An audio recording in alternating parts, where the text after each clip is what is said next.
भारत के सबसे बड़े प्राइवेट बैंक एचडीएफसी के साथ कुछ ऐसा हो गया जिसके कारण एक दिन के अंदर उनका 1 लाख करोड़ का मार्केट कैप गायब हो गया एंड उनका शेयर प्राइस 8% तक गिर गया। बात इतनी बड़ी बन गई कि भारत की सबसे बड़ी फाइनेंशियल बॉडी आरबीआई को खुद सामने आना पड़ा to defend HDFC because HDFC is too big to fail.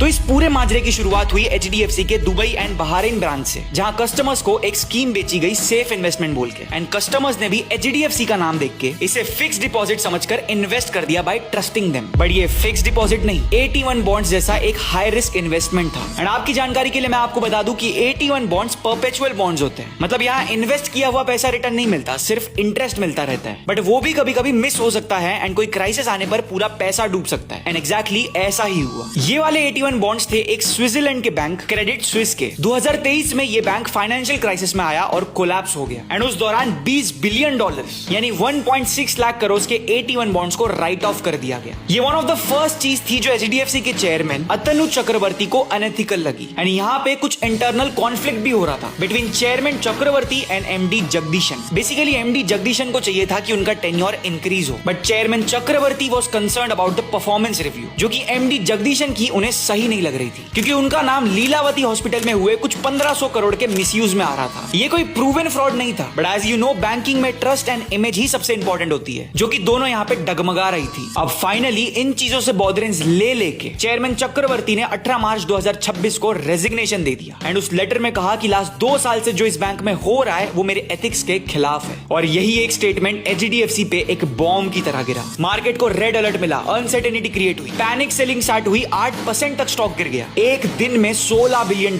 Lost and HDFC का 1/10 share value wiped out. But जैसा मैंने पहले कहा, HDFC is too big to fail. इसलिए इन्वेस्टर्स को काम करने के लिए आरबीआई सामने आया एंड कहा कि they have no concerns with the conduct and the governance of HDFC. तो ये था पूरा माजरा जिसे इंडिया इन लास्ट 24 आवर्स ने कोशिश की है आपको आसान शब्दों में समझाने की, ताकि आपका हमें फॉलो करना वर्थ इट रहे। बट इस वर्थ को अगर और बढ़ाना चाहते हो तो एक अच्छा इन्वेस्टमेंट समझ के हमारे शेयर मार्केट पेज को अभी के अभी फॉलो कर दो। जुड़ जाओ हमारे इकोसिस्टम से, क्योंकि यहाँ आपको ड्रामा, शोर, कॉमेडी नहीं बल्कि मिलेगी सिर्फ और सिर्फ क्लैरिटी। फॉलो करो शेयर मार्केट को, फॉलो कर दो इंडियन लास्ट 24 आवर्स को अभी के अभी।